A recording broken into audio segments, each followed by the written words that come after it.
మనం ఈరోజు విశేషంగా నారసింహస్వామి దయ వల్ల ఇక్కడ ఉన్నటువంటి నవనారసింహ స్వామి సన్నిధానాలలో పైన ఉన్నటువంటి ఒకటవదైనటువంటి జ్వాలా నారసింహస్వామిని సేవించాం.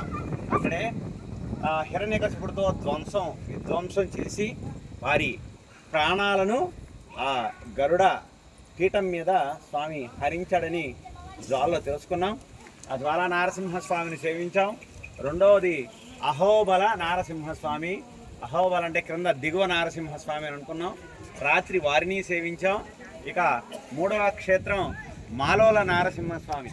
మాలోల నారసింహస్వామి పైన చూసాం.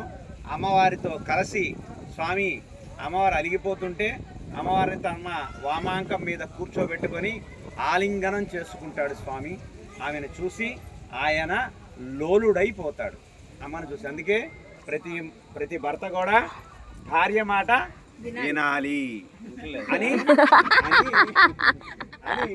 స్వామివారు సాక్షాత్తు అక్కడ మాలోల సన్నిధిలో మీరే అమ్మ వింటారా, మీరందరూ కూడా అమ్మ మాటలు వినండిరా అని తెలియజేసినటువంటి సన్నిధానం మాలోల సన్నిధానాన్ని కూడా మనం సేవించాం.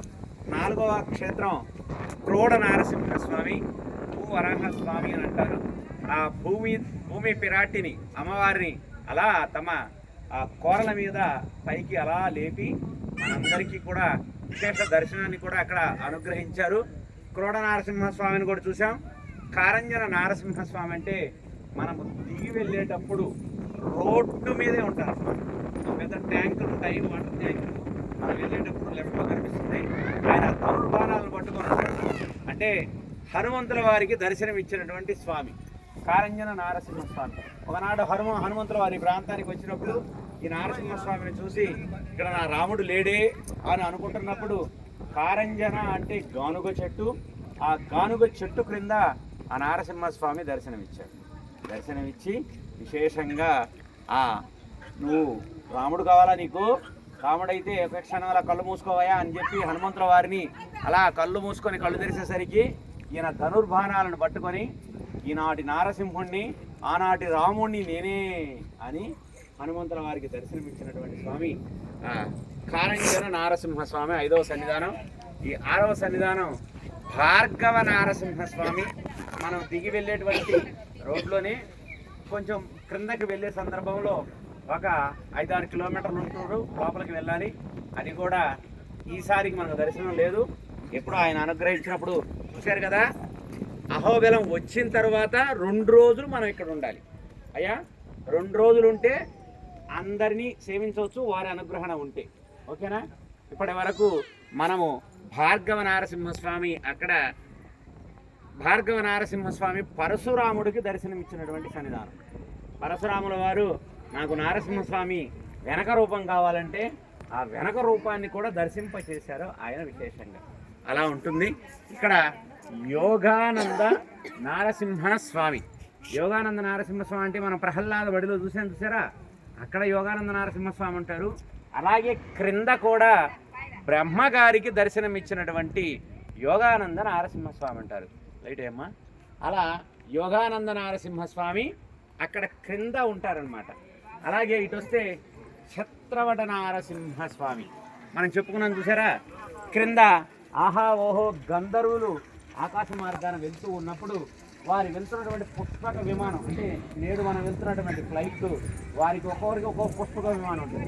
మనకంటే బడ్జెట్ ప్రాబ్లం వల్ల ఏ ఫ్లైట్ వాళ్ళు కొనుక్కోలేము.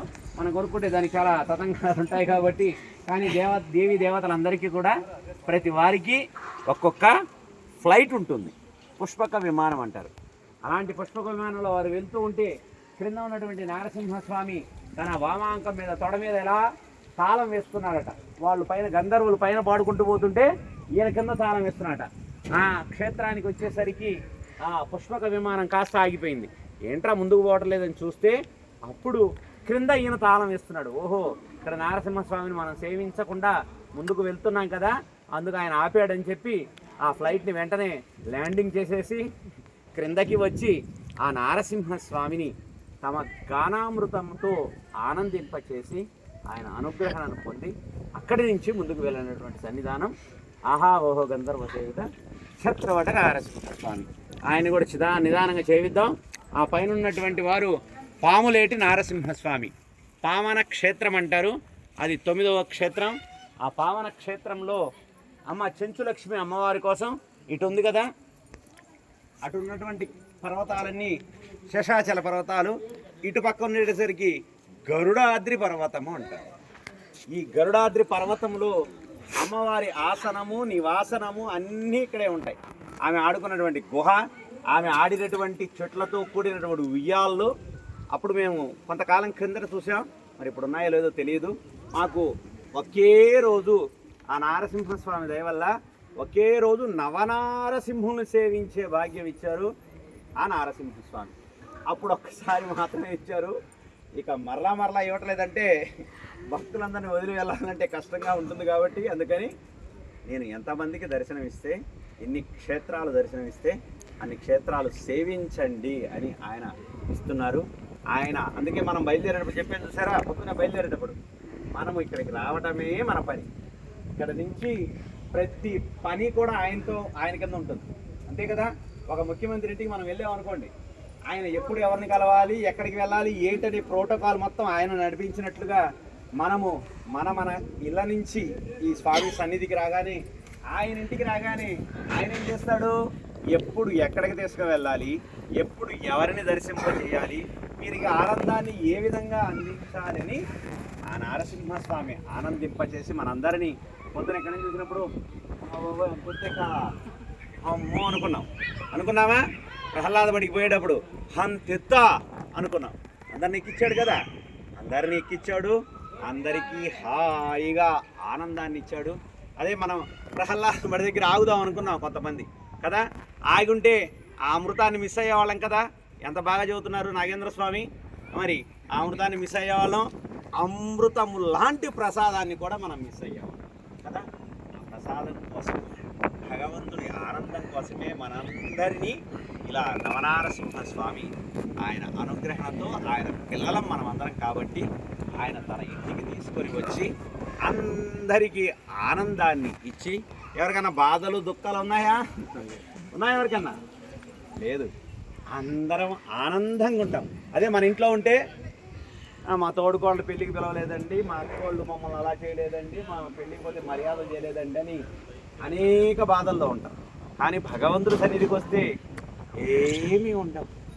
అదే ఆత్మతో పరమాత్మ ఆడుకునే ఆట, ఆత్మతో పరమాత్మ ఆడుకునే ఆటే ఈ దివ్య దేశ యాత్రలు. భగవంతుడి దయ వల్ల, నారసింహుడి దయ వల్ల మనకి ఇలాంటి సేవ ఇచ్చాడు. మనం ఎవరెవరిని దర్శించాం, అయ్యో ఇంకా అవి చూడలేదే అని బాధపడవద్దు. ఆయన ఎప్పుడు ఎలా ఎక్కడ అనుగ్రహిస్తాడో ఆ అనుగ్రహాన్ని మాత్రమే మనం పొందుతాం.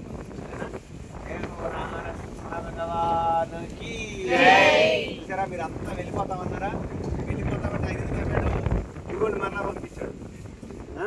అందువల్ల మీరు వెళ్ళిపోతే ఇక్కడ తింటే ఆయన సన్నిధిలో తింటే ఆయనకు ఆనందం. ఇప్పుడే కదా మనం చెప్పుకున్నాం అమ్మా, ఆయన ఎప్పుడు ఏమి ఇవ్వాలి, ఎలా ఇవ్వాలి అనేది ఆయనకి లెక్క ఉంటుంది. ఆ లెక్క మనకు అర్థం కానివాడు, ఆ లెక్కకు సూత్రాలు పద్ధతులన్నీ ఆయనకి మాత్రమే తెలుసు.